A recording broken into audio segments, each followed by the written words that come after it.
Con las manos, Chucho. Muy buenas tardes a todos, ¿cómo están? Buenas tardes, doctor. Hola, profe, buenas Hola, tardes. buenas tardes, ¿cómo están? Hoy sí llegué por donde era. Me tocó trasnochar al doctor Larios de despertarlo, porque por allá en España son como las 2 de la mañana, 2 de la mañana, y entonces me tocó despertarlo porque no me dejaba entrar, pero bueno, ya estoy aquí con ustedes. Un placer para mí nuevamente encontrarme con ustedes. Vamos a continuar con la temática de las clases de la materia de Derecho Comercial. ¿Sí?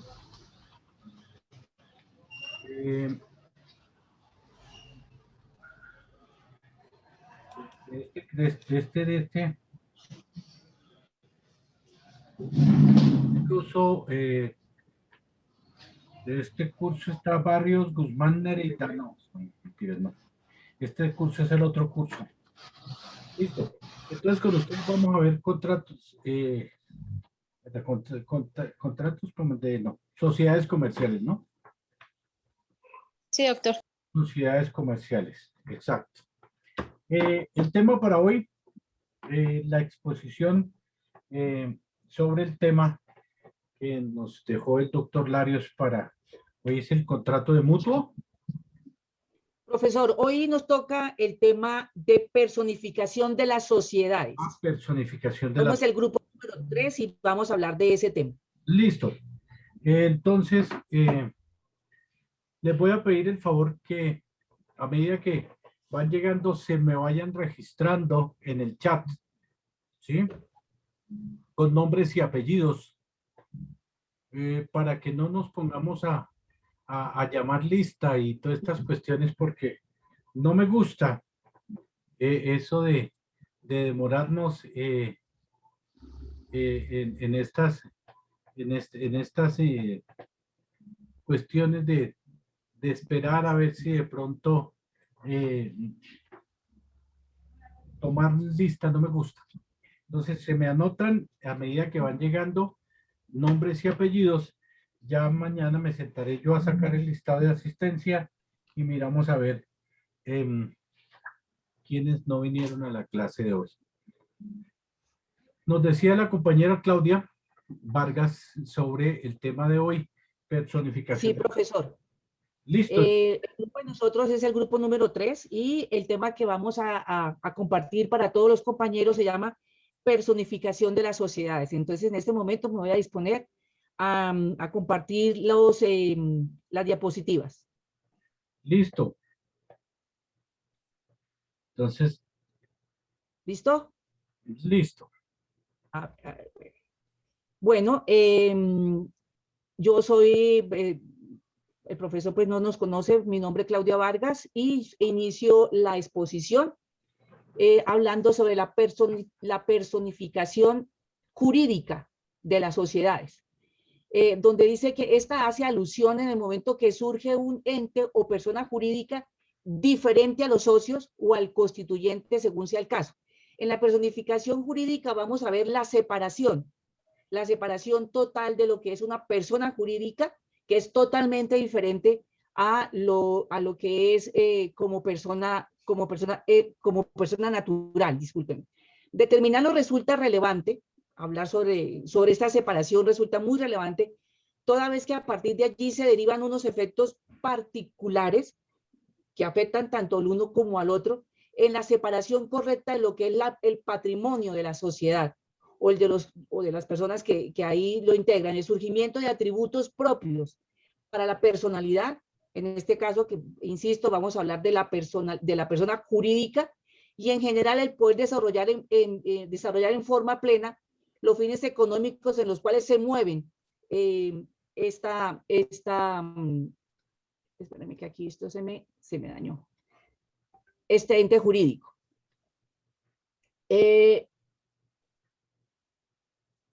Como decimos acá, la personificación jurídica de las sociedades, pues hace alusión en ese momento a cómo surge esa persona y cómo le surgen unos atributos a esa persona jurídica, porque al igual que una persona natural, tiene una representación. En este caso, la personificación de las sociedades jurídicas tiene unos atributos, unas cualidades. El primero que vamos a encontrar es el nombre o razón social, es el nombre que se le va a dar a la sociedad. Hay unos que dicen que es una sociedad ficticia o una sociedad real, pero el cual tiene que tener una representación, así como yo me llamo Claudia Vargas y todos me van a conocer como Claudia Vargas, la empresa también tiene que tener un nombre en el cual todos la vamos a conocer y la vamos a llamar, y así está establecido en los diferentes entes de control, la DIAN, la Cámara de Comercio y a todo lo que nos tenemos que afiliar como personas jurídicas. Una nacionalidad, porque tenemos que decir de dónde está registrada nuestra empresa. En Bogotá, Colombia, como es la mía, tiene que decirlo muy claro. Y en caso que yo ya tenga que tener, ahora otras sucursales, en cada uno de mi personalidad jurídica va a decir en qué ciudad, a qué ciudad corresponde. Esta es la nacionalidad que le estamos dando a esta sociedad. Tiene que tener un domicilio, porque ese domicilio es el que donde nos van a nosotros a localizar las entidades que nos controlan, o el mismo cliente, nuestros proveedores, nuestras facturas van a llevar esa dirección donde nos van a localizar. También va a tener una capacidad jurídica.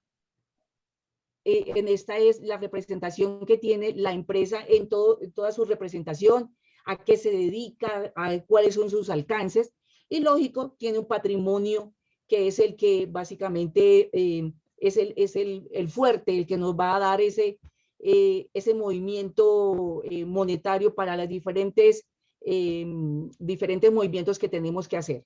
Empezamos con ese, sigue mi otra compañera que va a hablar de la personalidad jurídica de la sociedad.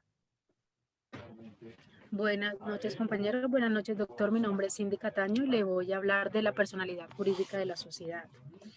La personalidad jurídica es la capacidad que tiene una persona para ser sujeto de derechos y obligaciones. La capacidad jurídica, perdón. La capacidad del goce de las personas jurídicas radica en contratar, adquirir y enajenar bienes y servicios, desarrollar transacciones mercantiles, entre otras. Las sociedades tienen personalidad jurídica propia y distinta de los socios. Siempre que estén inscritas en el registro público de comercio, las sociedades no registradas se denominan irregulares. Las personas jurídicas son personas ficticias, como le decía nuestra compañera Claudia. Pueden ser de dos tipos, pueden ser corporaciones o empresas y fundaciones de beneficencia pública. La personalidad jurídica implica que estas entidades son capaces de ejercer derechos y contraer obligaciones, así como ser representadas judicial y extrajudicialmente. La capacidad jurídica de la sociedad comercial como persona jurídica tiene una capacidad de goce que le permite ser titular de derechos y obligaciones y de una capacidad de ejercicio que le permite hacer valer sus derechos. Vemos en el artículo 99 del Código de Comercio que dice que la capacidad de la sociedad se circunscribirá al desarrollo de la empresa o actividad prevista en su objeto. Se entenderá incluidos en el objeto social los actos directamente relacionados con el mismo y los que tengan como finalidad de ejercer los derechos o cumplimientos de las obligaciones, legal o convencionalmente derivados de la existencia de actividad de la sociedad. Siguiente, por favor. Buenas noches, profe. Mi nombre es Maritza Navarro. Le voy a hablar sobre las consecuencias de la personalidad jurídica de la sociedad. Bueno, yo investigué un poco aparte de las primeras diapositivas y les puedo decir que tal como lo dice el inciso segundo del artículo 98 del decreto 410 de 1971, la constitución legal de la sociedad implica la separación inmediata de los patrimonios, de los socios, los accionistas constituyentes en el patrimonio de la sociedad. Esta clara autonomía y separación de patrimonio se convierte en la consecuencia más importante de la existencia de la nueva sociedad. No obstante, emana también una consecuencia adicional y también de gran relevancia, y es la concerniente a la capacidad del ente societario. Sobre el particular, referencias que tomé, por ejemplo, de un curso de Derecho Mercantil de Garrigues de 1987, decía que las consecuencias de la aplicación del concepto de persona jurídica son dos: capacidad jurídica de la sociedad entre las relaciones externas internas y la autonomía patrimonial y separación de la responsabilidad. Sobre esta particular es preciso acoger la doctrina emitida por la Superintendencia de Sociedades, que explica ampliamente la no integración de los patrimonios de los socios y accionistas constituyentes Toca con el de mirar la en cuánto sociedad. están esos apartamentos. ¿Podría, porque por favor, el acuérdate que tiene abierto el micrófono cerrarlo? Gracias. La primera diapositiva nos habla le confiere la categoría de sujeto de derecho, es decir, ente dotado de derechos y obligaciones con capacidad jurídica tanto para obligarse como para ser titular frente a los socios de derechos y obligaciones propias. Tiene un patrimonio propio separado del patrimonio de los socios, se presenta una separación de responsabilidades entre la sociedad y los socios, la sociedad tiene un nombre propio, un domicilio, una nacionalidad que lo identifican, tiene un reconocimiento jurídico de su responsabilidad jurídica, asimismo una capacidad procesal para demandar y ser demandado ante los diferentes jueces, tribunales y árbitros. Claudia, por favor, la segunda diapositiva.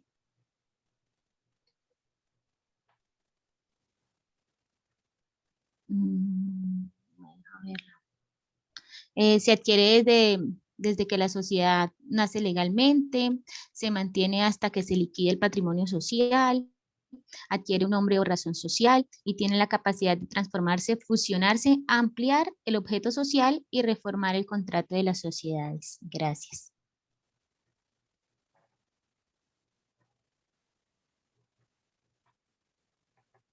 Buenas noches, mi nombre es Ángela Acevedo. Yo voy a hablar de las características de la personalidad de la sociedad. En cada una de las sociedades de las que hemos venido hablando durante este tiempo hay unas características específicas.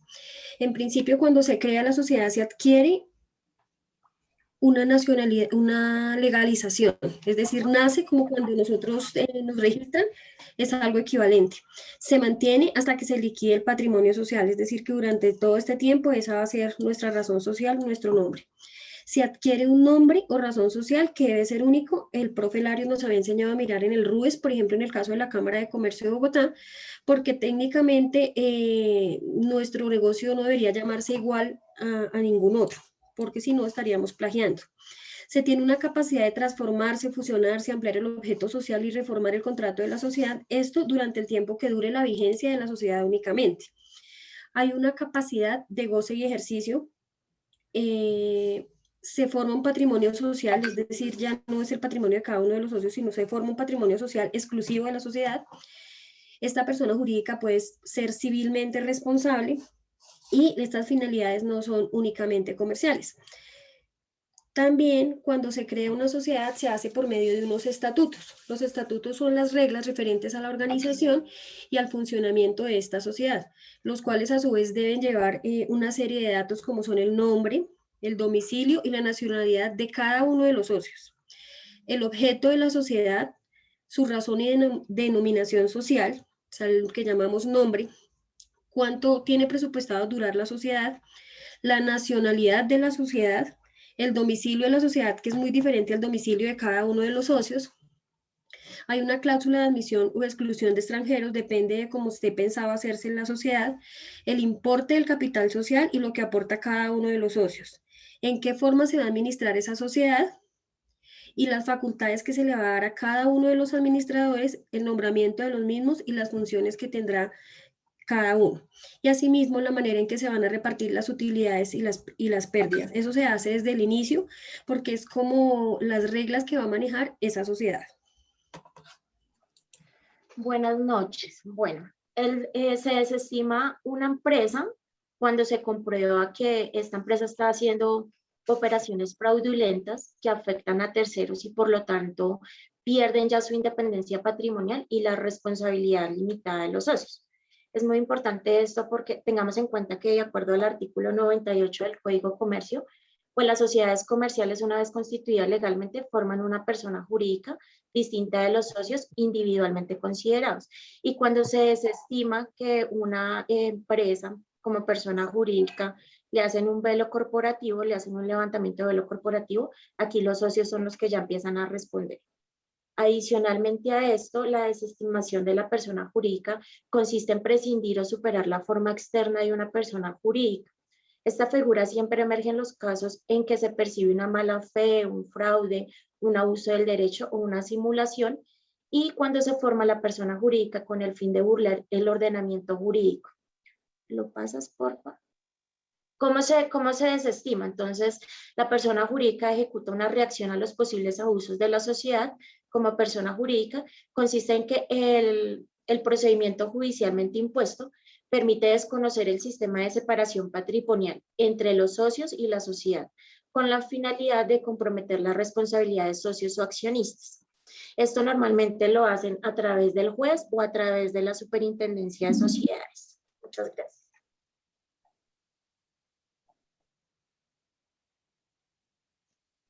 Buenas noches. Me tocó el concepto de levantamiento de velo corporativo.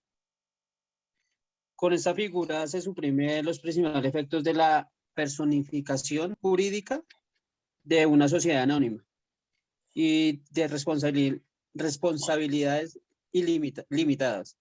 Esto es una limitación de asociaciones en su responsabilidad hasta de un valor de sus aportes y se hace responsable ilimitadamente. Ellos no pueden hacer más de... Tienen cierto monto para hacer sus aportes, no pueden pasarse de esa reglamentación que les ha dado como la Cámara de Comercio. Desestimatación de la personalidad jurídica y levantamiento de velo corporativo y abuso de sus derechos. Cuando se utiliza la empresa unipersonal, estipula 222 del 95, en fraude a la ley o perjuicios a terceros quienes hubieran realizado los actos defraudatorios, responde solidariamente por las obligaciones nacidas de tales actos y los perjuicios causados. Es decir, que cuando uno es unipersonal, tiene que como penalmente pagar sus obligaciones o sus responsabilidades solamente a los actos causados o perjuicios ante las otras personas. Cuando se utiliza una SAS en fraude a la ley o perjuicio a terceros, según el artículo 42 de la ley 1258 del 2008, quienes hubieran participado responden solidariamente y limitadamente por los daños causados a la declaratoria de nulidad de los actos defraudatorios. Se realizarán ante la Superintendencia de Sociedades.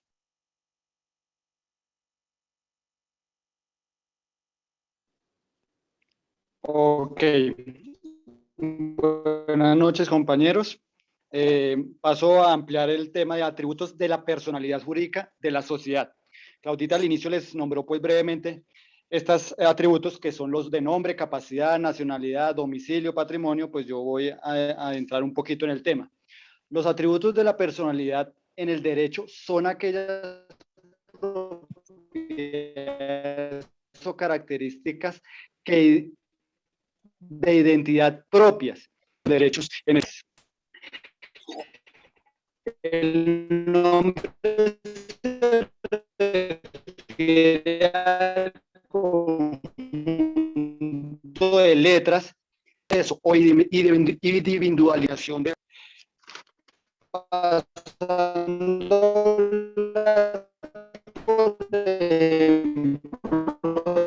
lo que hablaba Marixa de la capacidad jurídica que se tiene.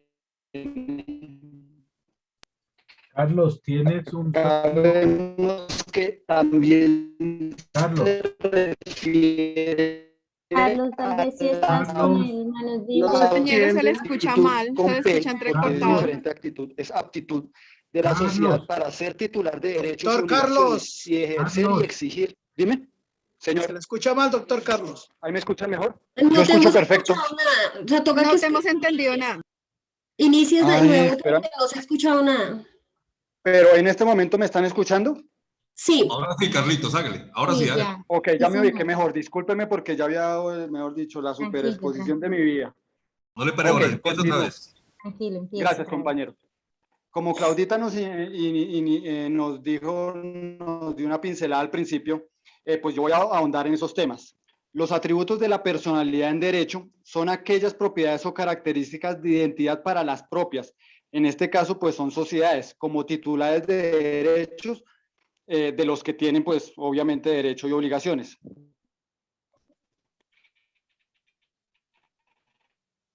Cuando Claudita se refería al nombre, letras que sirve para identificar una razón social o denominación de su actividad. ¿Aló? ¿Me están escuchando ahí? Se te escucha súper entrecortado.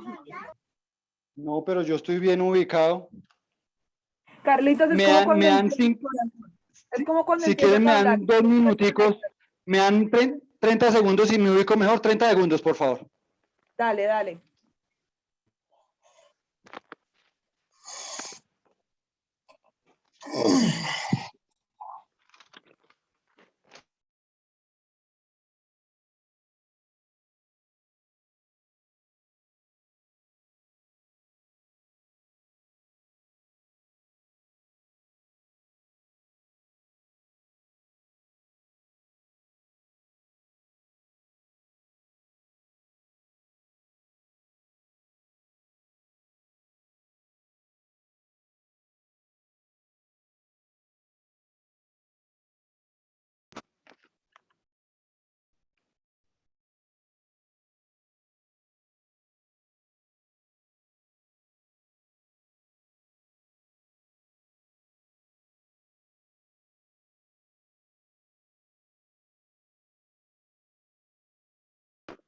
Compañeros, ¿ya me escuchan mejor?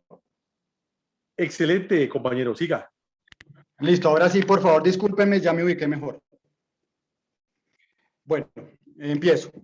Como nombraba Claudia al principio, los atributos de la personalidad en derecho son aquellas propiedades o características de identidad propias en donde las personas físicas o jurídicas como titulares de derecho, en este caso sociedad, adquieren unos atributos. El primero de ellos es el nombre, que se refiere al conjunto de letras que sirve para identificar o individualizar una razón social o una denominación de la sociedad. Marixa hablaba algo de la capacidad jurídica, yo ahondo un poquito más.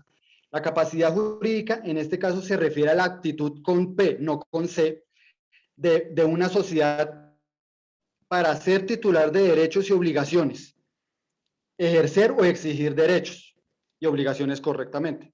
Al respecto, se tiene que, de acuerdo con el artículo 99 del Código de Comercio, la capacidad de sociedad mercantil se suscribe al desarrollo de la empresa o actividad prevista en su objeto, dentro del cual se entienden incluidos todos los actos directamente relacionados con el mismo y con los que tenga finalidad de ejercer los derechos o cumplir las obligaciones.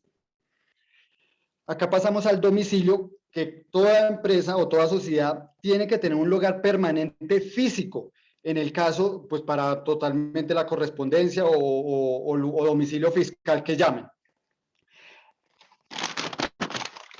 La nacionalidad será el vínculo jurídico que se tiene una sociedad con uno o varios estados. Existen las sociedades nacionales, que para efectos tributarios son las que durante el respectivo año y periodo gravable tengan su sede efectiva de administración en el territorio colombiano. Deben cumplir con una serie de requisitos según las leyes vigentes en el país, en este caso Colombia, para ser declaradas nacionales. Las sociedades extranjeras son aquellas constituidas conforme a la ley de otro país y con residencia principal en el exterior. Esto está estipulado en el artículo 469 del Código de Comercio. Para que una sociedad extranjera pueda iniciar sus negocios permanentemente en Colombia, deberá establecer una sucursal, llámese que es una sucursal con domicilio en el territorio colombiano, y poseer su domicilio principal o en el extranjero. Para eso se debe hacer un folio a través de notaría en donde se certifique esa parte. Siguiente diapositiva. Bueno, acá vamos a hablar del patrimonio individual distinto al patrimonio de los socios. ¿Qué quiere decir esto? que en las sociedades se aporta un capital para su constitución y el buen desarrollo de la actividad empresarial. Este patrimonio puede ser distinto al patrimonio que se maneje como sociedad o individualmente. Digamos, las sociedades se conforman con aportes iniciales y ahí empieza a constituir, pero también hay una parte muy importante en esa que a veces no es tenida en cuenta, que el patrimonio crece no solo al sumar el valor inicial de los aportes, sino también teniendo en cuenta las reservas utilizadas, el goodwill, que en este caso sería el nombre o el buen nombre que hayan acreditado, así como posteriormente adquisiciones de bienes. La sociedad puede participar activa o pasivamente en operaciones jurídicas o administrativas para su protección. Gracias, compañeros. Esa es mi intervención. Disculpen los problemas técnicos. Bueno, muy buenas noches para todos. Continuando con nuestra temática de nombre o razón social, vamos a tener en cuenta lo siguiente, que para poder otorgarle un nombre precisamente o una razón social a la empresa como tal, debemos tener en cuenta algunas características, o más bien cómo son las sociedades. Por ejemplo, cuando estamos hablando de sociedad anónima, entonces usualmente se le debe dar la característica de que es una razón social que puede ser cualquier nombre, siempre seguido de la palabra sociedad anónima o SA, por ejemplo. Cuando estamos hablando de sociedades de responsabilidad limitada, debemos tener en cuenta que se debe colocar precisamente el nombre, que puede ser el apellido, las personas, y que tiene que estar seguido de limitada o como allí lo dice LTDA. Cuando estamos hablando de sociedades colectivas, entonces son sociedades que tienen que ver con su razón social, que se forman con el nombre y el apellido o solo el apellido de alguno o algunos de los socios, seguidos por las expresiones CIA, hermanos e hijos asociados u otra expresión semejante, pues que haga parte obviamente de la denominación de este tipo de sociedad para ser nombrado, para obtener su razón social. De igual manera vamos a encontrar entonces sociedades por acciones simplificadas, en donde vamos a encontrar que evidentemente la razón social de esta puede ser cualquier nombre, siempre seguido de la palabra sociedad por acciones simplificadas o SAS, sus siglas que le corresponden. Siguiente diapositiva, por favor. Entonces, finalmente vamos a encontrar que el nombre o la razón social es una denominación que se conoce por medio del cual se conoce una empresa. Es el nombre oficial y legal que aparece en la documentación que permitió construir la persona jurídica en cuestión. Recordemos que usualmente cuando nosotros tenemos, o bueno, cuando se va a registrar una empresa, una compañía o algún negocio, pues siempre tenemos que tener un nombre que le caracterice. La razón social efectivamente es un atributo legal que figurará en la escritura en donde conste la creación de la misma. Esto permite identificar a la persona jurídica y a sus integrantes para generar seguridad sobre su legalidad, es decir, para que aquella persona tenga la suficiente confianza para poder comprar en ella o para poder hacer lo que le corresponde. Gracias. Buenas noches. Argumentando un poco más de lo que nos dice nuestra querida compañera Viviana, nos correspondió o me correspondió hablarle de las sociedades. En este caso le hablamos de la sociedad anónima. La sociedad anónima es una de las figuras más utilizadas en la constitución de empresas y está conformada por un número plural de socios que no pueden ser menor a 5 y un máximo limitado, es decir, deben de tener 5 socios. La razón social debe de estar seguida por las siglas SA, que significa, como ya bien sabemos, sociedad anónima. El capital social, el capital de la sociedad anónima se divide en acciones de igual valor y se representan por un título negociable. El capital de la sociedad anónima comprende el capital autorizado y escrito y pagado. La sociedad anónima, como cualquier tipo de sociedad comercial, debe ser constituida mediante escritura pública, la cual debe ser inscrita en el registro mercantil de la Cámara de Comercio, del asiento principal de la sociedad y de la sucursal. Este tipo de sociedad, la responsabilidad de los socios van hasta la cantidad de sus aportes. La razón social de este tipo de sociedad siempre debe estar procedida de la palabra anónima o de las letras SA. La falta de esta palabra en los contratos social hará a los administradores responsables de la manera solidaria respecto a la operación que se realice. Razón social de la sociedad de responsabilidad limitada. Perdón. Hablamos de la razón social de la sociedad y responsabilidad limitada. La sociedad limitada, denominada en el Código de Comercio colombiano como sociedad de responsabilidad limitada, con sigla SRL, son un tipo de unión mercantil en la que, como bien lo dice su nombre, la responsabilidad de los socios está limitada hasta el momento del capital que cada uno aportó en el momento de constituir la compañía.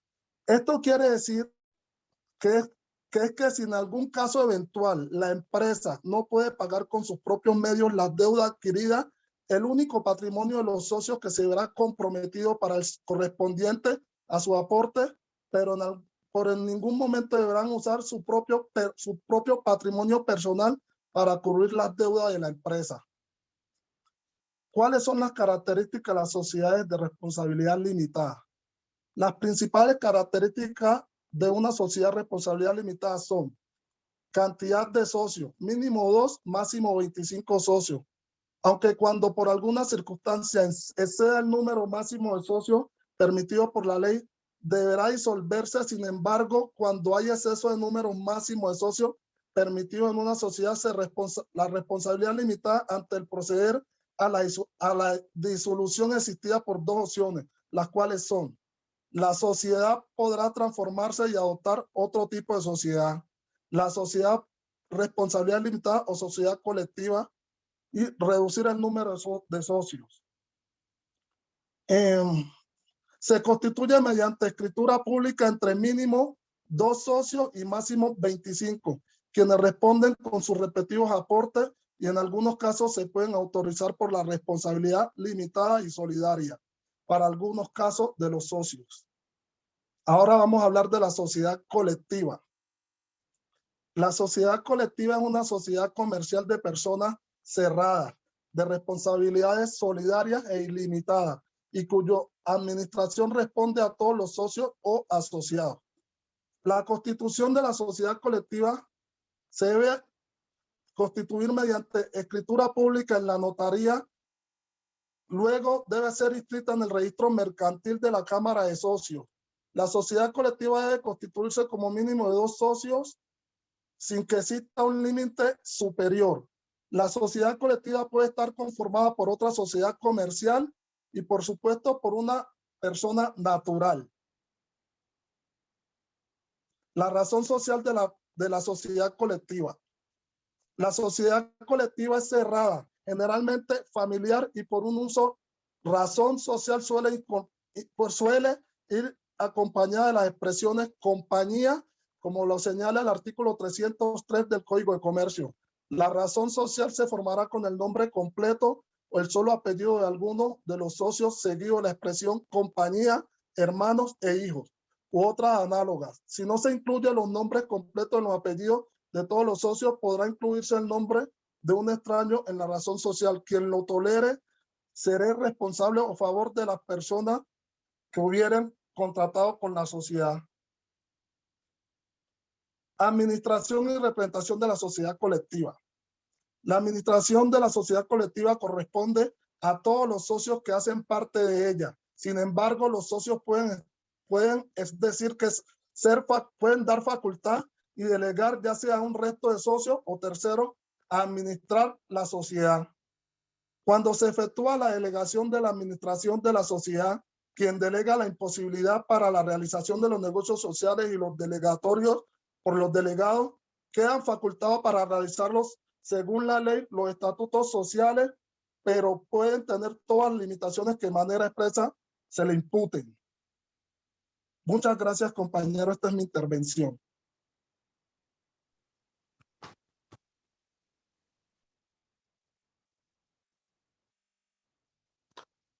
Buenas noches, Claudita, por favor, pasa a la siguiente diapositiva, que ahí está todo resumido, por favor. Según el artículo 323 del Código de Comercio colombiano, la formación de sociedades en comandita, denominación de socios. La sociedad en comandita se formará siempre entre uno o más socios que compromete solidaria e ilimitadamente su responsabilidad por las operaciones sociales y otro o varios socios que limitan la responsabilidad a sus respectivos aportes. Los primeros se denominarán socios gestores y los segundos socios comanditarios. Los socios gestores solo podrán ceder su interés social en la forma prevista para la exención de las partes de interés de los socios colectivos. Esta exención deberá otorgarse como se prevé en el título 1 de este libro para la reforma de los estatutos. Y los comandatarios no podrán ejercer funciones de representación de la sociedad, sino como delegados de los socios colectivos y para negocios determinados. La sociedad comandita simple. Según el artículo 337 del Código de Comercio, la escritura de constitución de la sociedad en comandita simple será otorgada por todos los socios colectivos con o sin intervención de los comandatarios, pero se expresará siempre el nombre, domicilio y nacionalidad de estos, así como las aportaciones que haga cada uno de los asociados. La sociedad en comandita por acciones. Mínimo número de accionistas para la constitución de sociedad en comandita por acciones.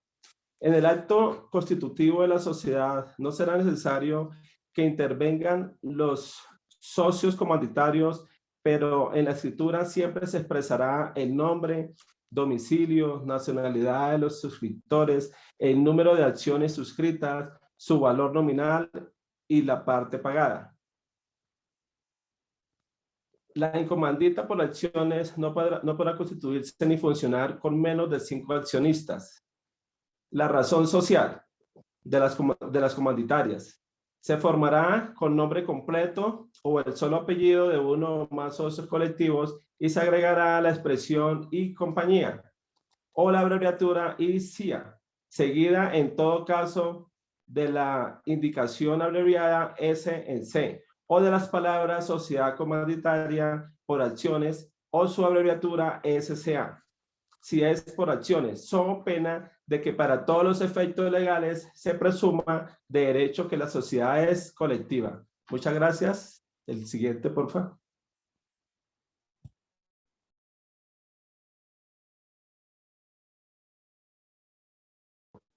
Buenas noches, compañeros doctor. Bueno, la SAT, Sociedades por Acciones Simplificada, fue creada por el Congreso de la República por medio de la Ley 128 del 5 de diciembre de 2008. La razón social de la sociedad por acciones simplificadas se forma de las palabras sociedad por acciones simplificadas o por las letras SAT. La razón social, como ya lo han determinado mis compañeros, es el nombre o denominación oficial de una empresa.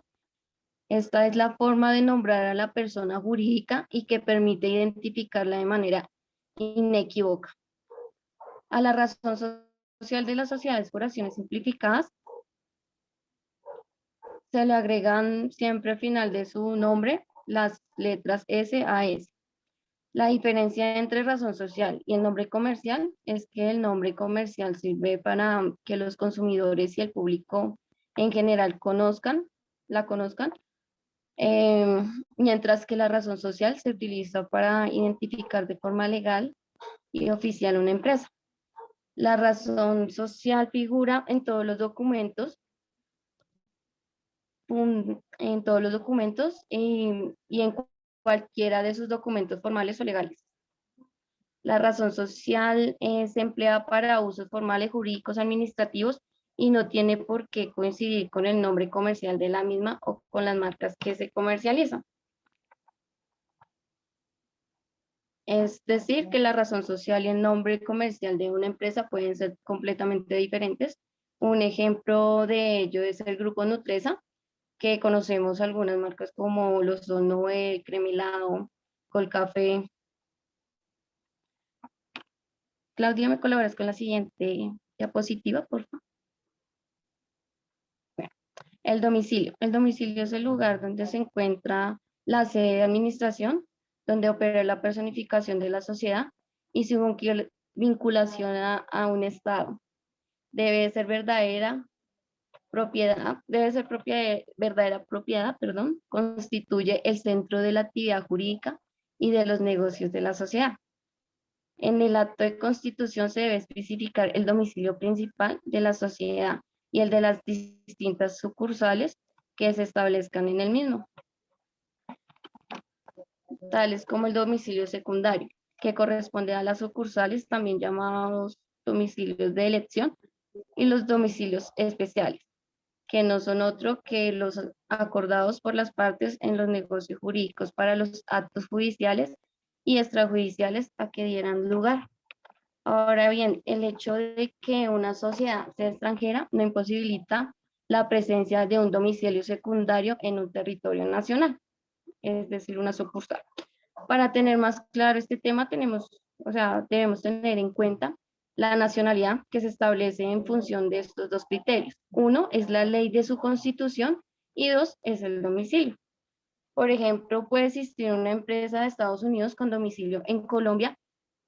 No puede existir una empresa estadounidense con domicilio en Colombia y ser regida por las leyes de Estados Unidos. Pueden en su lugar tener domicilio en Estados Unidos y un domicilio secundario en Colombia, que serían sus sucursales. El domicilio especial. El domicilio especial es el que produce efectos limitados a una o varias relaciones jurídicas determinadas. El domicilio especial tiene un ámbito circunscrito y proyecta su eficacia solo respecto de los supuestos para los cuales ha sido instituido. Gracias. Buenas noches. Bueno, ahí pues complementando lo que dice nuestra compañera, el domicilio social principal pues es el lugar escogido por los socios en el acto de la Constitución, que está definido en el artículo 110. Y ahí dice los requisitos para la constitución de una sociedad. La sociedad comercial se constituirá por la escritura pública, en la cual se expresará pues el nombre y el domicilio de las personas que intervengan como otorgantes. Con el nombre de las personas naturales deberá indicarse su nacionalidad y el documento de identificación legal, con el nombre de las personas jurídicas, la ley, el decreto, la escritura de la que deriva su existencia. También se debe tener la clase de tipo de sociedad que se constituye y el nombre de la misma, formado como se dispone en relación con cada uno de los tipos de sociedad que regula el código como tal. Y hay que tener en cuenta el domicilio de la sociedad y de las distintas sucursales que se establezcan pues, en el mismo acto de constitución, que como lo explicaba la compañera. Siguiente. En cuanto a la nacionalidad, digamos que se considera que una sociedad pues, es nacional colombiana cuando cualquiera sea del tipo societario y se constituya en el país conforme con las reglas generales y especiales establecidas con el ordenamiento mercantil para cada tipo de sociedad. En el artículo 469 del Código de Comercio establece pues la definición de sociedad extranjera, que son extranjeras las sociedades constituidas conforme a la ley de otro país con el domicilio en principal en el exterior. Vamos que el lugar escogido como domicilio, el plazo de duración de sus negocios en el país y las causales para la terminación de los mismos. Básicamente, pues ese es como el detalle de la información frente a la nacionalidad. Gracias.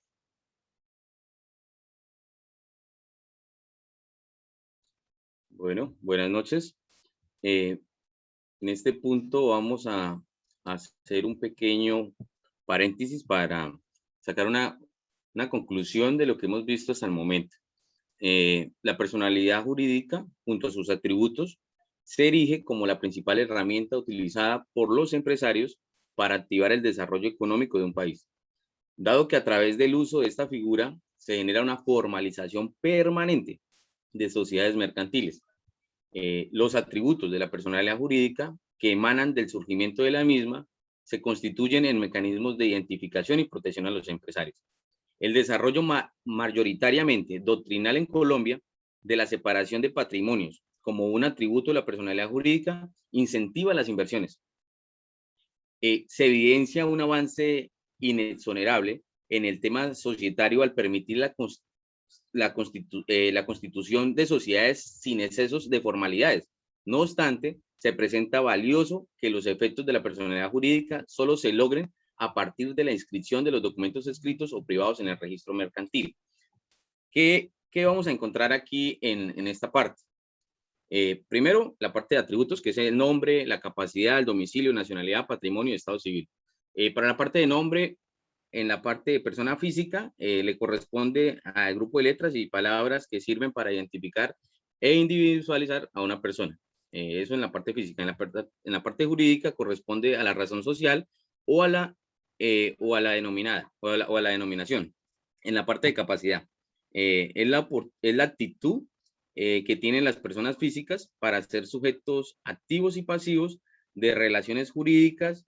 Las legislaciones establecen supuestos en los que una persona física puede ser incapacitada mediante decisión judicial cuando no puede gobernarse a sí mismo debido a enfermedades persistentes de carácter físico o físico. Esto es en la parte física. En la parte de personas jurídicas está determinada por el alcance de su objeto social y necesariamente se ejercita por medio de la representación a través de una persona física, tanto judicial como extrajudicialmente.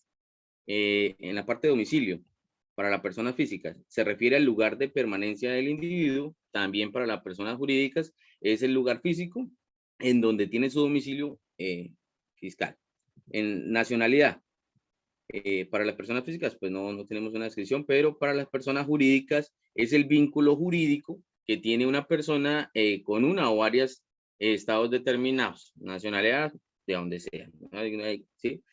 Patrimonio, son el conjunto de derechos y obligaciones que son susceptibles de valorarse económicamente en las jurídicas adicionalmente. Eso para las personas físicas. Personas jurídicas son los medios que les permiten realizar sus fines. El patrimonio puede ser pecuniario o moral. Para la parte de atributo de estado civil, es un atributo exclusivo de las personas físicas, consiste en la situación de las personas respecto de su familia, la sociedad y el Estado. Y para las personas jurídicas no presenta este atributo. Vamos a ver un video a continuación. Este video, doña Claudia, si quiere lo puede copiar. Copie todo el link y lo pega por aparte. Eso, copie todo el link y lo pega ahí puede salirse y lo pega en el navegador. Si quiere nos comparte ahí parte de la página para ver el video. Mientras doña Claudia va haciendo eso, quiero terminar de completarle lo siguiente. Como lograron apreciar, por un lado se evita caer en formalismos excesivos, situación que modera los costos de transacción, y por otro lado se exige la formalización del empresario para que pueda gozar de personalidad jurídica. El ente que pretende constituir y en consecuencia pueda disfrutar de sus atributos. La constitución en debida forma del ente societario implica a su vez que la misma obtenga plena capacidad y representación autónoma y en consecuencia se desligue de él o de los accionistas constituyentes, dándole vida de este modo a una nueva persona, el ente societario constituido. Doña Claudia logró.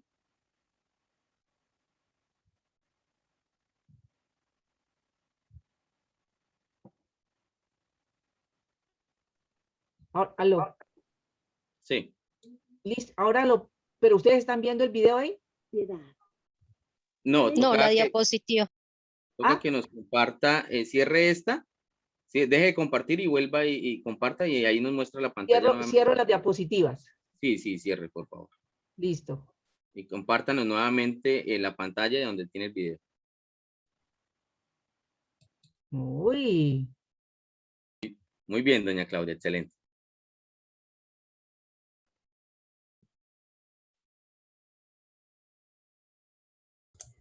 Disculpa, ¿tiene sonido? No le escuchamos, doña Claudia.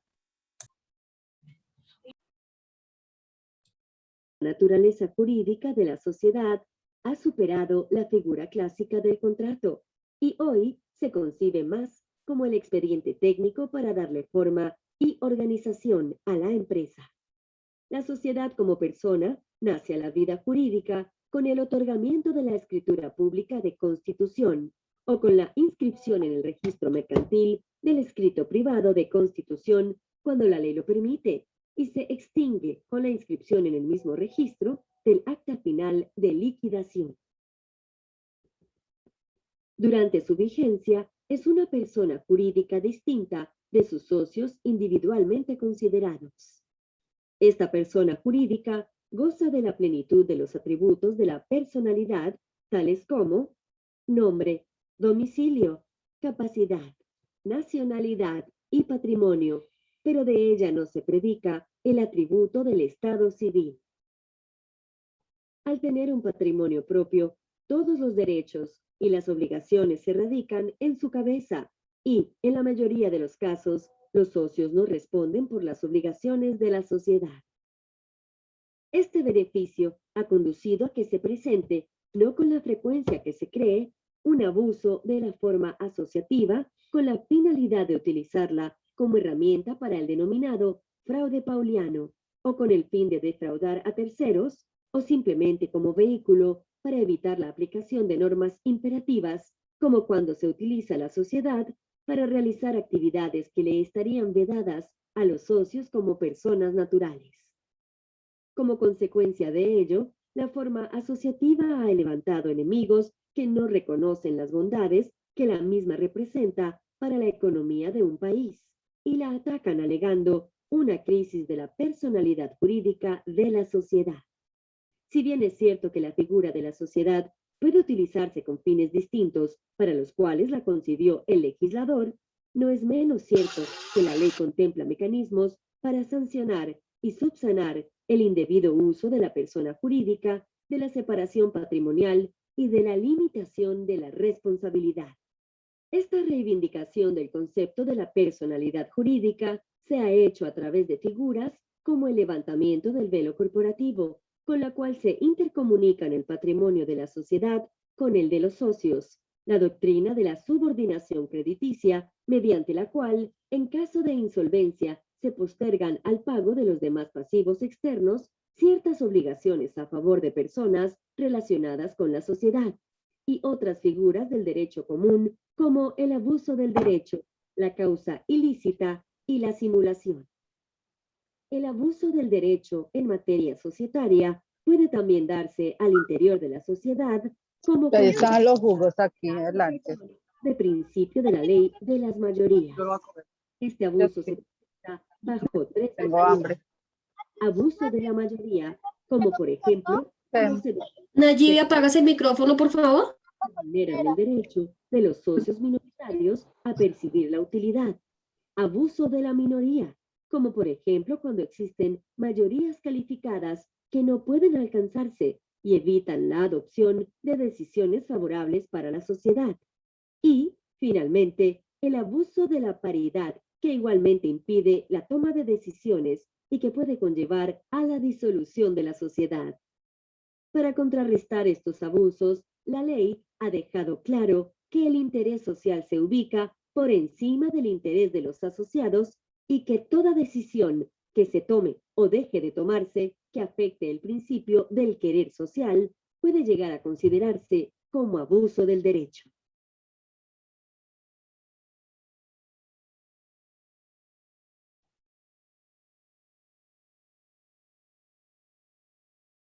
Listo, compañeros. Hasta aquí tenemos la exposición. No sé, doña Claudia, si tenga algo más que adicionar, o Ángela. No, señor. De mi parte tampoco. Espero, los que deseen que yo les comparta la diapositiva, se los voy a dejar en el grupo, o cualquier aclaración. Si tienen preguntas, por favor, nos colaboran dándonoslas a conocer, o si el profesor de pronto quiere hacernos alguna pregunta, estamos ahí prestos para contestar. Ahorita sí le agradeceríamos que nos regale la presentación ahí en en el grupo de chat de WhatsApp o en el grupo de chat de acá para poderla bajar, Claro ya que que sí. es bastante interesante ahí Es el día a día. Para los que hemos formado empresas es el día a día, porque uno a veces no sabe cuál clase de empresa que debe constituir y cuál es la más favorable para lo que uno quiere hacer. Entonces, el Tienes tema toda la razón.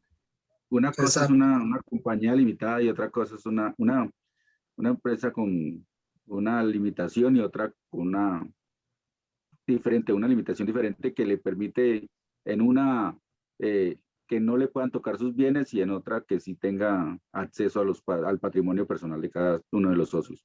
Entonces, por eso es muy importante esta capacitación, bastante importante. La idea es saber diferenciar qué clase de empresa queremos constituir. Bueno. Compañero, buenas noches. Yo también quería ir comentarle un poquito a la compañera Claudia, todo el grupo, que yo estaba analizando entonces para aclarar algo, que la ley que constituye o forma la SAS no es la 128 como está en la diapositiva, sino la 1258, entonces de pronto tuvo un pequeñito error ahí. Pero excelente, compañero, excelente exposición. Gracias mi hermano Albert. Compañero Albert, ¿cuál es la que usted dice que es? Es la 1258, entonces en la diapositiva hay un... Sí, estaba la 128, entonces yo estaba analizando. Es la ley sí, es la 1258 de 2008. De 2008, bueno, listo. Para que los demás compañeros no vayan de punto creer que es eso, entonces valía la pena aclarar ese punto. Gracias, Albert, mi hermano. Pilas, está como el chavo, ahí, pendiente. Bueno, entonces asistimos a la exposición de nuestros compañeros acerca del tema de personificación de la sociedad.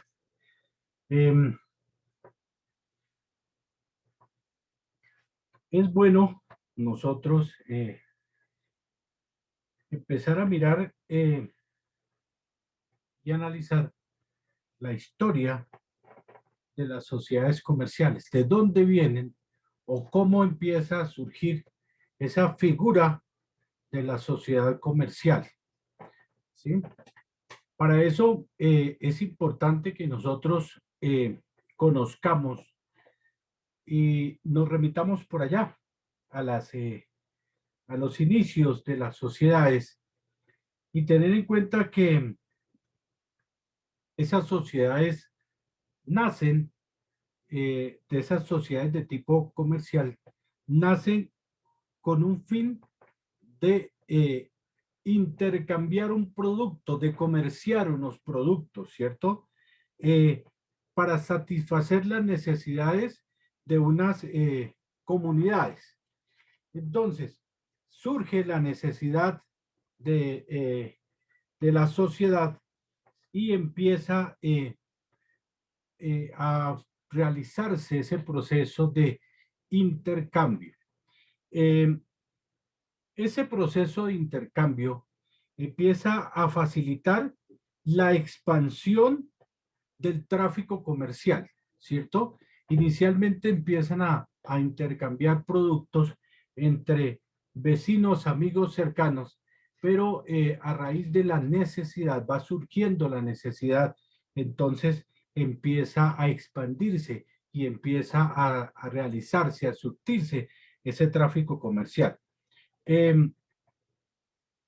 Lógicamente que ese inicio de la actividad comercial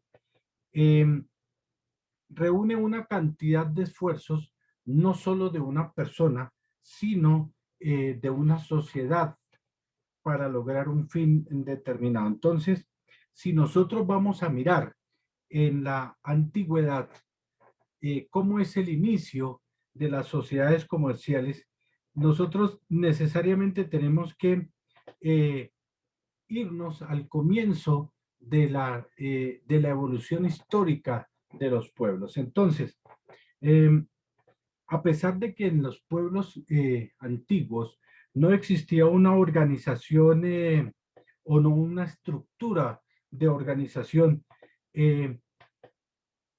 empieza a darse ese tipo de actividad sin que exista una estructura de sociedad, empieza a darse esa forma de asociarse para comerciar entre ellos mismos. Si nos dirigimos nosotros o miramos el origen desde los pueblos mesopotámicos y mediterráneos, nosotros vamos a ver que ellos también ejercían esa actividad de intercambio. Y ese intercambio era de una importancia grandísima entre las sociedades o entre las comunidades que se estaban formando. Entonces ellos empiezan a intercambiar, cambiaban pieles por otros productos y entonces empiezan a haber un intercambio, pero después empieza, como siempre y como todas partes, la necesidad empieza a crear un tipo de sociedad, ya unos tipos que se dedicaban era al comercio, ya no era a cambiar, sino a comerciar. Ellos llevaban productos para cambiarlos por otros o para venderlos. Inicialmente era un cambio, un intercambio, un trueque, y después entonces empiezan a vender productos. Por allá, en Babilonia, por allá cuando hablábamos nosotros del código de Hammurabi, es cuando empieza a hablarse de las primeras referencias sobre una legislación o sobre una forma en que se empezaba a controlar ese comercio o esa organización que estaba surgiendo. En Grecia, en los pueblos de Grecia, se producen los primeros antecedentes de la expansión de la actividad económica.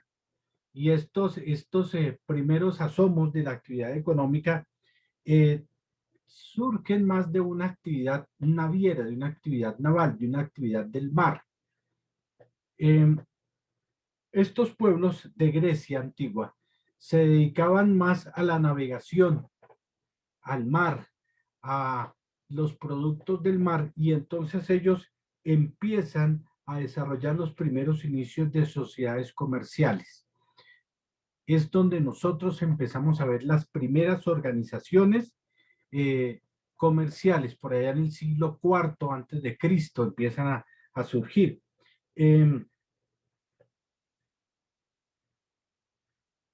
Principalmente estas actividades en Grecia se concentraban en la explotación y el dominio de todo lo que era la actividad del mar, de la actividad naviera, ¿cierto? Esas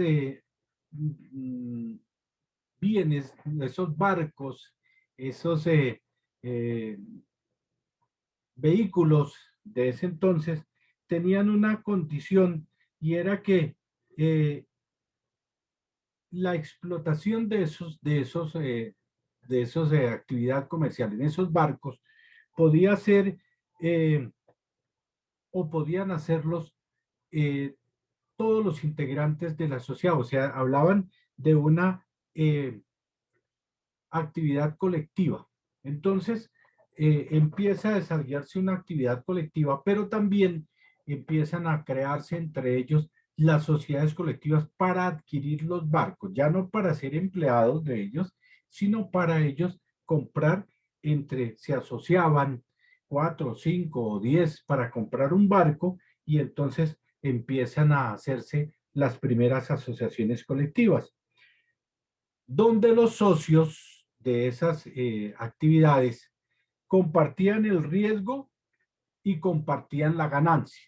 O sea, como dijéramos nosotros ahora, o ganamos todos o perdemos todos, ¿sí? Ellos se asocian para ejercer una actividad y empiezan a adquirir sus bienes, empiezan a adquirir sus barcos, con la condición de que se reparten las ganancias. Nos fue bien, vamos a repartirlo, perdimos todos. Entonces, la primera empresa que nosotros vamos a ver, la primera forma de tipo comercial es la empresa marítima, es la actividad marítima. Esa actividad de la Grecia, que se desarrollaba en Grecia, ¿sí? Se llamaba La nauticondancion, se llamaba eso, nauticondancion, ¿sí? Y consistía básicamente era en un aporte, ¿cierto? Que se pagaba por parte de los dueños de las naves, de los barcos, a los dirigentes del pueblo para que ellos pudieran ejercer esa actividad. Entonces, cuando escuchemos nosotros hablar de la nauticondancion, es un aporte, un pago que hacían estas personas para que pudieran efectuar todas las actividades comerciales. Lógicamente que cuando esas actividades, cuando ellos, para poder ejercer esas actividades, tenían que pagar ese, llamémosle ese tributo, ese impuesto, lo pagaban únicamente cuando les iba bien en la actividad que estaban haciendo o lo que estaban desarrollando. Si les iba mal, pues lógicamente que no pagaban, pero si les iba bien en esa actividad, tenían que pagar un importe a un tipo que se llamaba el armador. El armador era el que se encargaba de recoger todos los dineros, ¿cierto? Ese es el primer antecedente que nosotros encontramos en la historia antigua. Y ese antecedente, esa actividad, eso que ellos pagaban, no se llamaba un impuesto. Lógicamente que ellos no conocían impuestos. Lo llamaban la comenda. La comenda. Entonces, por eso es que de ahí nosotros vamos a ver que eso es un remoto de la sociedad en comandita. Eso se llamaba la comenda, pagarle a un tipo para que le permitiera ejercer una actividad. Yo les decía ayer, antier, que habían unos socios dentro de las sociedades comanditas que aportaban el dinero, pero los otros aportaban el trabajo. Entonces, eso es lo que nosotros vamos a empezar a ver. En Roma, en el derecho romano, surgen unas asociaciones o unos grupos que se llamaban los societas. Los societas, mientras que en Grecia estaban en esas actividades, en Roma existen y empiezan a surgir los societas. Las actividades de los societas tuvieron mucha más libertad en Roma, tuvieron mucha más libertad en cuanto al desarrollo del comercio, ¿cierto? Ya no tenían o ya no estaban tan limitados en la actividad comercial los romanos como sí estaban los griegos. Entonces, esa libertad de comerciar en Roma permite que haya una expansión de todos los pueblos y los ciudadanos de Roma, ¿sí? En Roma, esas asociaciones de personas que se reunían para ejercer una actividad comercial eran tomadas como meros contratos asociativos, o sea, sin necesidad de ser un contrato como ahora nosotros lo conocemos, era más el hecho de que ellos se asociaban más de palabra, ¿sí? Era el contrato de palabra que celebraban los societas, decir yo quiero hacer parte del grupo de ustedes y entonces nos asociábamos mediante una forma de contrato verbal para ejercer esa actividad. Lógicamente que los que se asociaban en Roma tenían un capital que estaban aportando para ejercer esa actividad, ¿cierto? Y igualmente también ellos participaban no solo de las ganancias, sino de las acreencias, de las deudas que surgían de esa sociedad. Esos tipos de sociedades en Roma no tenían una persona jurídica o una personería o un reconocimiento jurídico. Los llamaban los societas y era como una unión de palabra. Nos reunimos nosotros de palabra y vamos a hacer una sociedad para comerciar.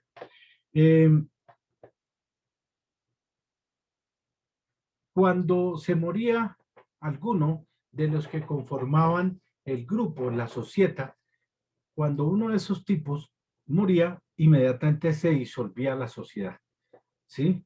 Se acabó, se murió usted, se acabó esta vaina, cada uno coja su parte, coja su plata y vámonos por el lado, porque nadie se va a hacer responsable de las obligaciones del que murió. Entonces se disolvía el negocio en la Roma. Los beneficios y las pérdidas eran estipulados. Ellos, a pesar de que no dejaban nada por escrito, sí lo dejaban de palabra, sí lo dejaban hablado entre ellos. Entonces, todo lo que era beneficios y pérdidas quedaban establecidos al momento de asociarse. ¿Mm? Pero no existía la responsabilidad solidaria. O sea, yo me voy a hacer cargo de la deuda de él. No, eso no existía. Si la deuda la adquiría usted, usted pagaba su obligación. No se iba a hacer, no existía ese principio de solidaridad en la Roma antigua. ¿Mm? Cada socio respondía por su parte, no por nadie, no por nada más. ¿Mm? Las relaciones jurídicas que surgían de esa actividad estaban más reguladas por un derecho común, ¿sí? Y en Roma empiezan a contemplarse dos tipos de sociedades. Las societas omnium borundum, se llamaban omnium borundum, y las societas unius negotiations o unius negotiations. No fueron contemporáneas estos dos tipos de asociaciones. Primero fue la Omnium Borundum y mucho tiempo después viene la Omnium Negotiations. ¿Mm?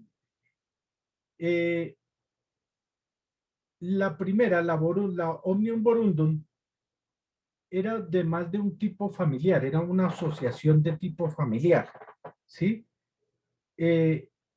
Y estaba prohibido, casi que prohibido, vedado, para que un tercero entrara a formar parte de esta sociedad.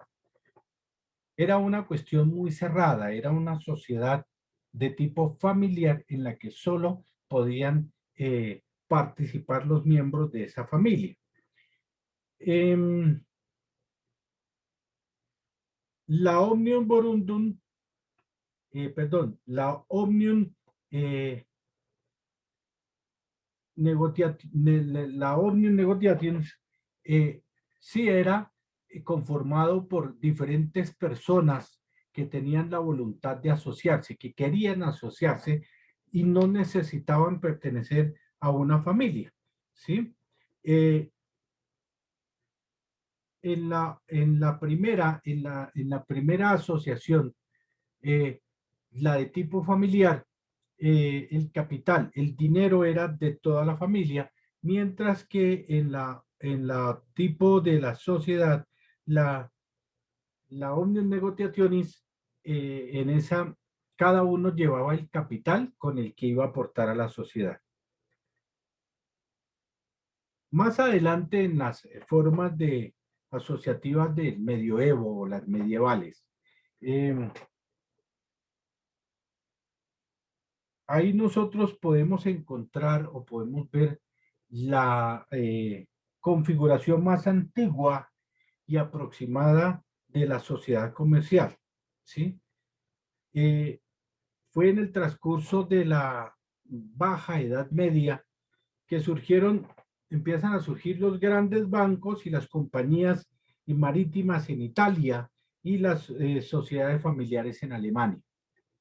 Entonces, las primeros asomos de las sociedades comerciales un poco más organizadas vienen a darse ya en la Edad Media Baja en Italia y en Alemania.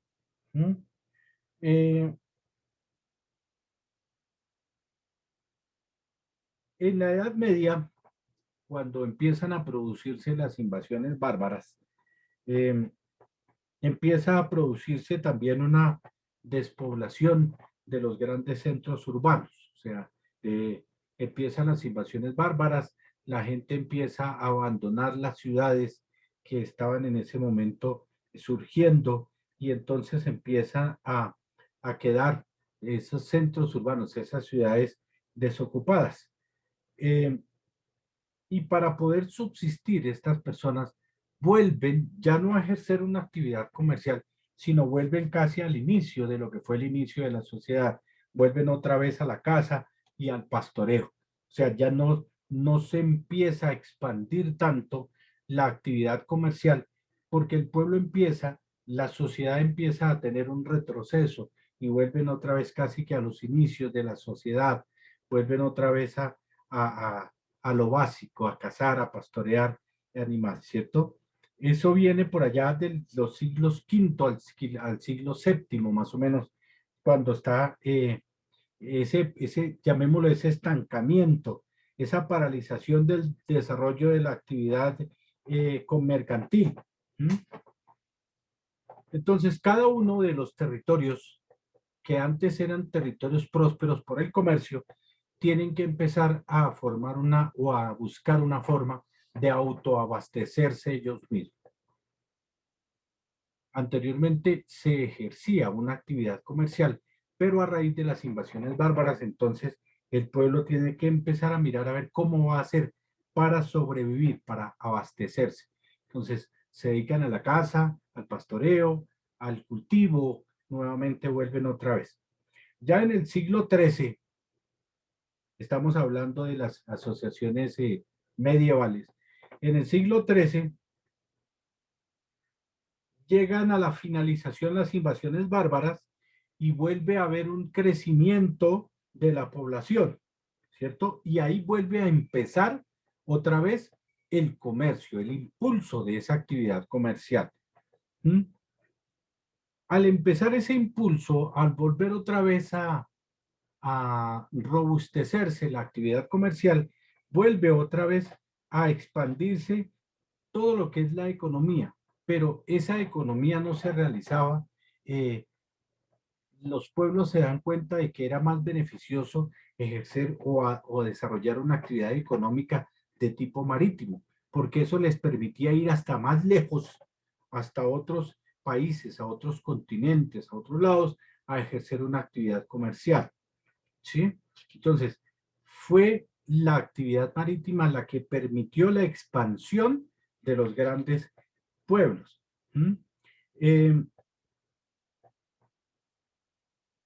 ese entonces, de pronto, merecía especial mención unas ciudades italianas. Génova fue una de las ciudades, Génova y Venecia, fueron una de las ciudades italianas que más se caracterizaron por ejercer esta actividad de tipo comercial.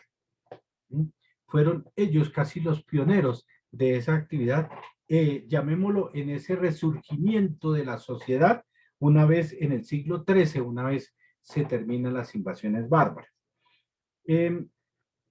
Más adelante, entonces, en el siglo XV,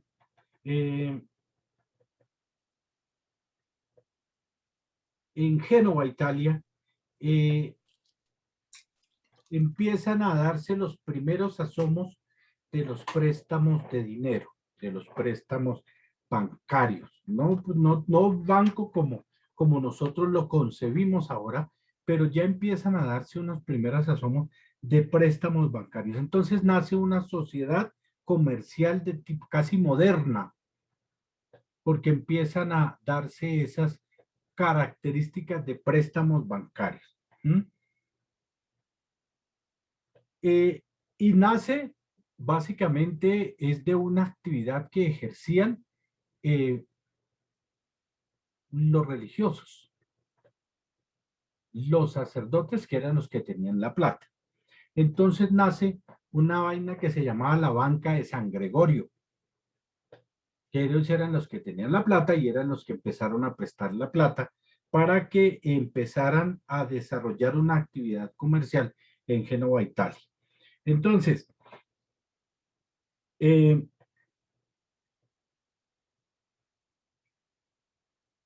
empieza el crecimiento.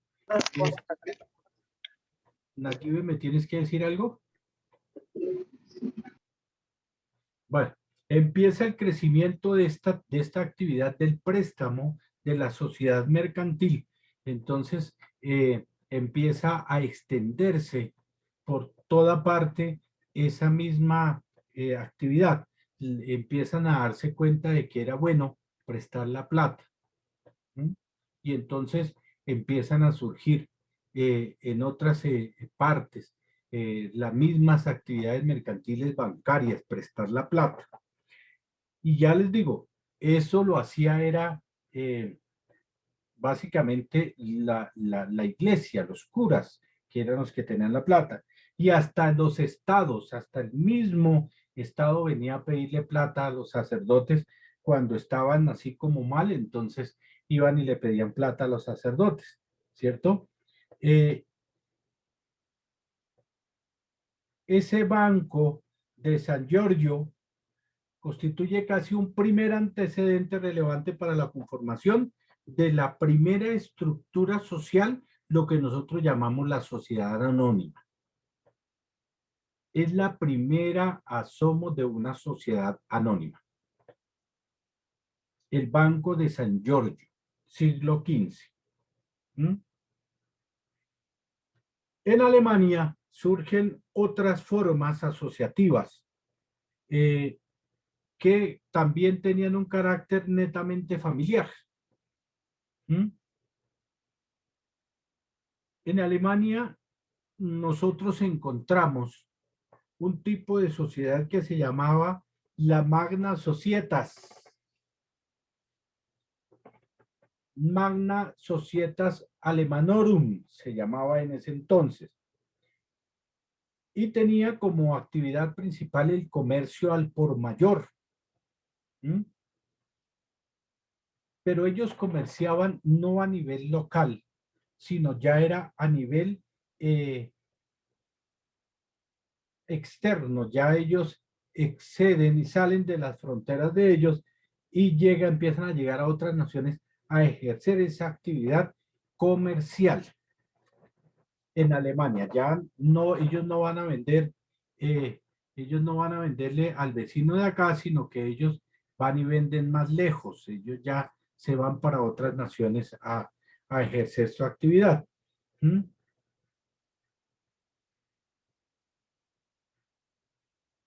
Otra de las condiciones u otra de las características que le aportan al nacimiento de las figuras de sociedad o de las sociedades comerciales fueron los descubrimientos geográficos. Al ocurrir el descubrimiento geográfico, lógicamente que empieza a ampliarse más el campo para el comercio. Ya no se van a quedar vendiéndole al vecino enseguida o al país de más allácito, sino que se empiezan a buscar en otros continentes cómo van a ejercer esa actividad comercial. Si nosotros nos ponemos a ver o a analizar con el descubrimiento de América, España extiende no solo su dominio, lo va a extender su territorio, sino que extiende también su comercio. Empiezan a llevar de aquí para España todos los metales preciosos y todo lo que llevaron, pero también empiezan a llevar productos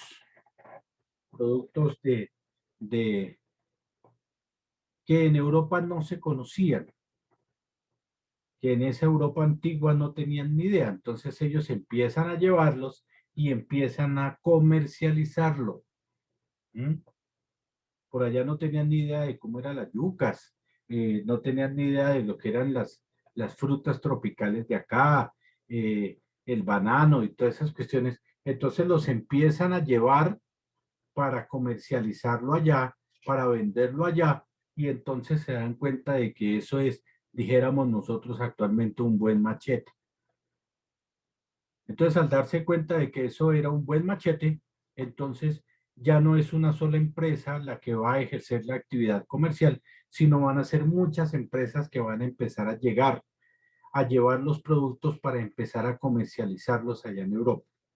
Entonces, los descubrimientos geográficos aportan una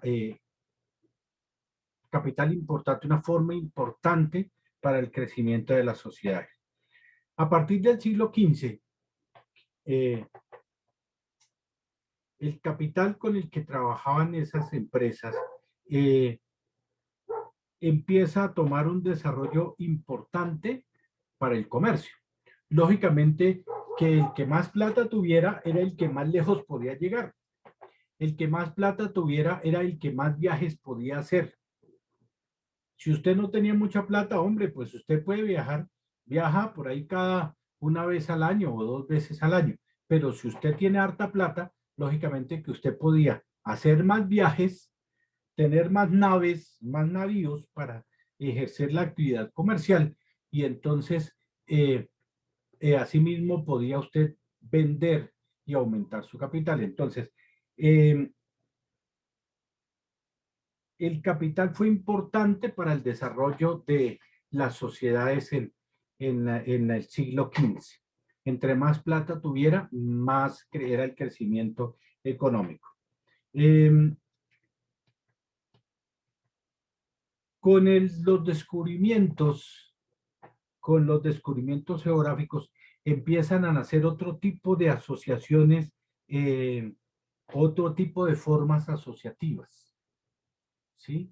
Empieza ya la gente a pensar, ya no me voy a asociar con 3 y 4, sino que yo me voy a asociar con 1 o con 2, o para tener más capital me voy a asociar con hartos.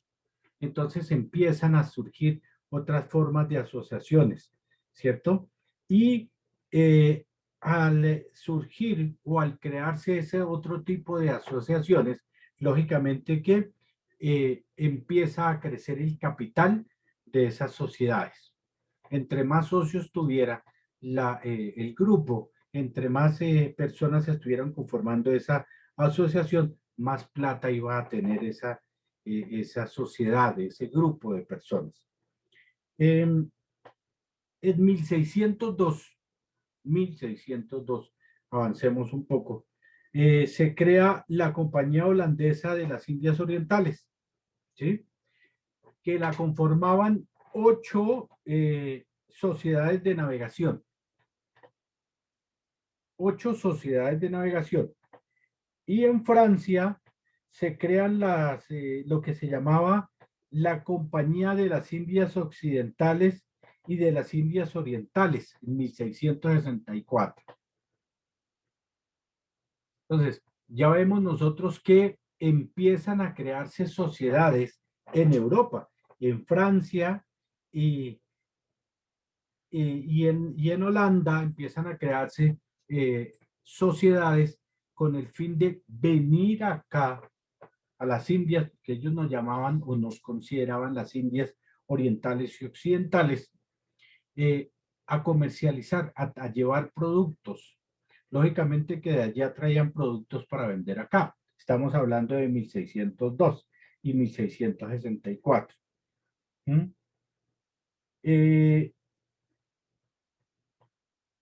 Inglaterra también forma una sociedad por allá en el año de 1612 y la llama la Sociedad Inglesa de las Indias Orientales. Todo con el fin de comercializar, de venir a llevar productos de acá para comercializarlos allá en Europa. Esas asociaciones o esas sociedades que se estaban formando, no solo la de Francia, la de Holanda, la de Inglaterra, sino que todas las que se formaban copiaban el mismo modelo de la sociedad anónima actual. Todas vieron que esa era una forma asociativa que era la más beneficiosa, entonces todos empiezan a asociar, sociedad anónima. Y empiezan estaba o empiezan a establecer que para esa sociedad había que crear unas acciones que podían ser negociables entre todos los socios. O sea, listo, vamos a crear la sociedad, nos vamos a asociar. Usted aporta un dinero y para respaldar el dinero que usted está dando vamos a crear unas acciones. Las acciones eran más un respaldo económico del capital que aportaba a cada uno de los socios de esas compañías. Entonces, ellos empiezan a ver que esas acciones, ¿sí? Podían ser negociadas. Si yo de pronto era socio y era dueño de unas acciones y yo no quería pertenecer más a esa sociedad porque me quería asociar a otros o porque ya no quería ejercer más esa actividad, entonces yo podía vender, podía negociar esas acciones. Inicialmente podría vendérsela a los mismos socios de la sociedad en la que yo estaba. Entonces, ellos se dan cuenta y empiezan a darse cuenta de que esas acciones o ese respaldo se podría negociar.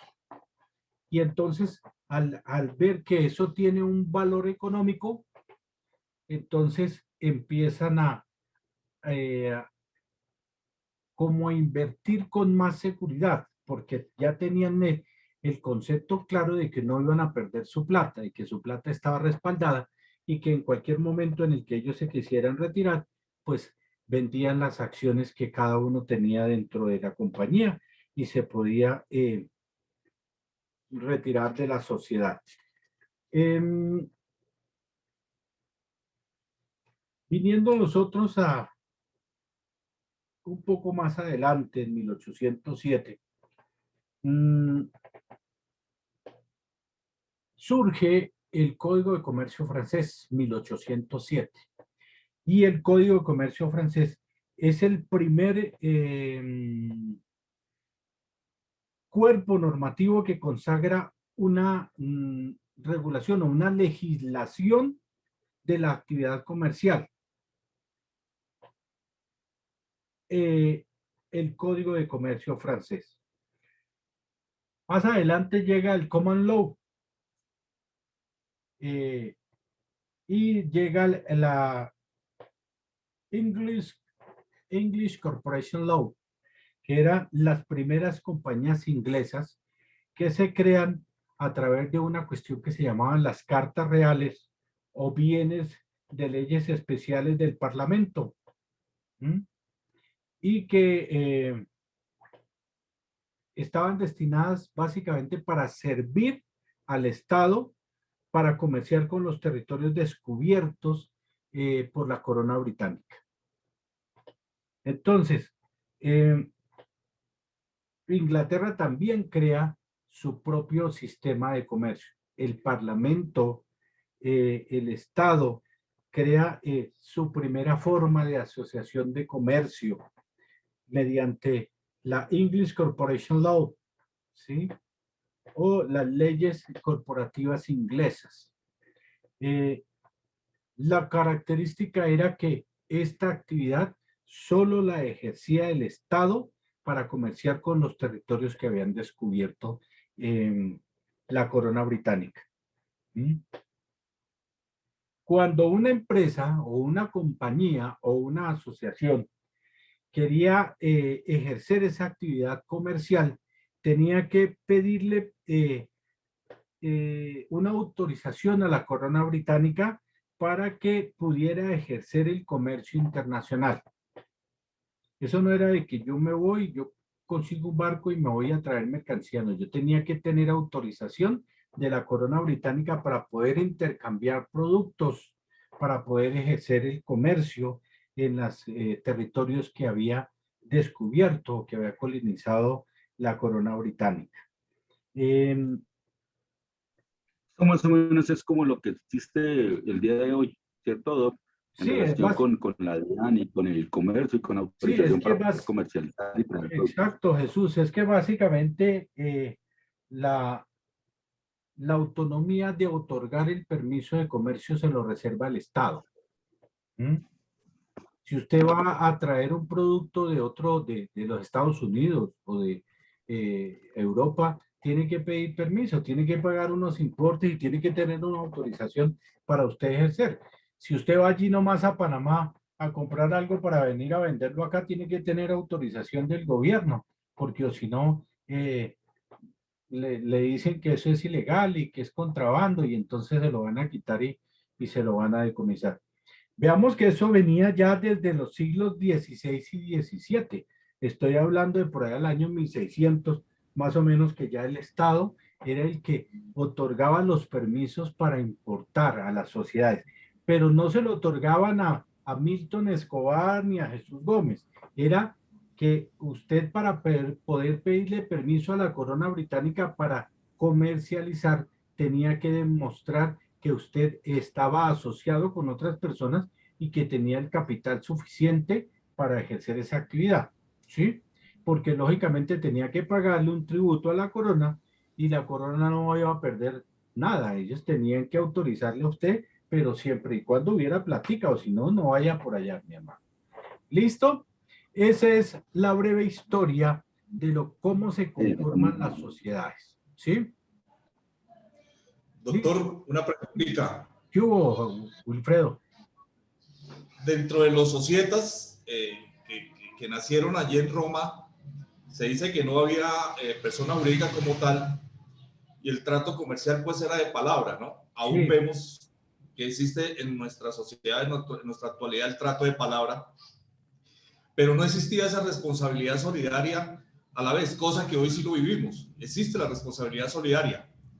Entonces la pregunta mía, doctor, es si el Inium Volundum, que era una asociación familiar y estaba prohibida el ingreso de un tercero, hoy en día esa sociedad existe en la actualidad, porque veo que el tema de la Inium Negotiationis.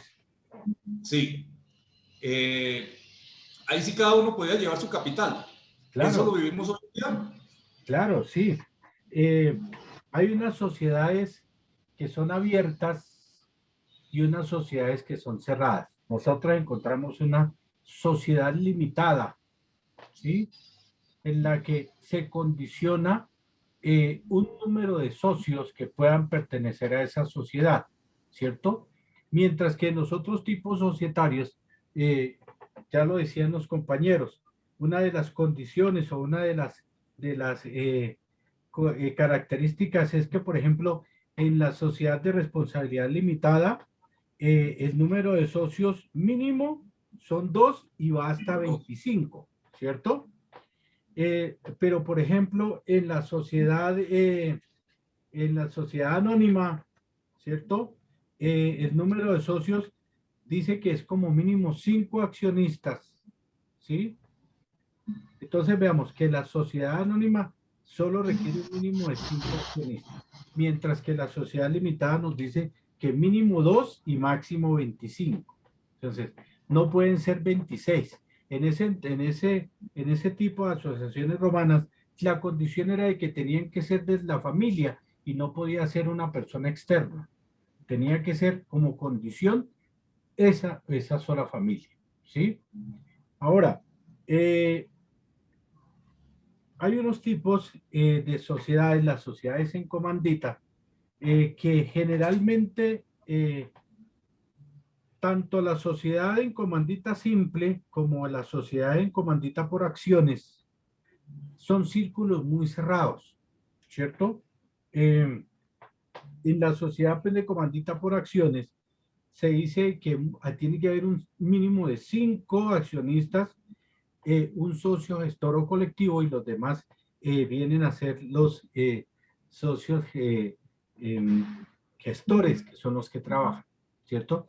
En esos tipos de las sociedades comanditas se presenta mucho las sociedades de familia, ¿sí? siempre que uno vea sociedad en comandita o sociedad en comandita simple, se tiene que hacer la idea de que esa es una sociedad de tipo familiar. ¿Sí? ¿Existen todavía ahora? Sí, exactamente, Wilfredo. Listo. Gracias, doctor. Entonces dejemos la clase por hoy. Espero que esta explicación les haya servido a ustedes para al menos algo de cultura general, que es bueno uno tenerla, ¿cierto? Excelente. Claro que sí, doctor. Muchísimas gracias. Bueno, muy amable por su Muchísimas gracias y estuvo muy buena la clase. Bueno, listo. Entonces nos veremos mañana. Para mí fue un placer haber estado con ustedes esta noche. Les agradezco la asistencia y nos veremos mañana, si Dios nos lo presta. Se cuidan del COVID. Bueno, gracias, doctor. Feliz noche. Chao, juiciosos. Gracias, doctor. Dios te bendiga.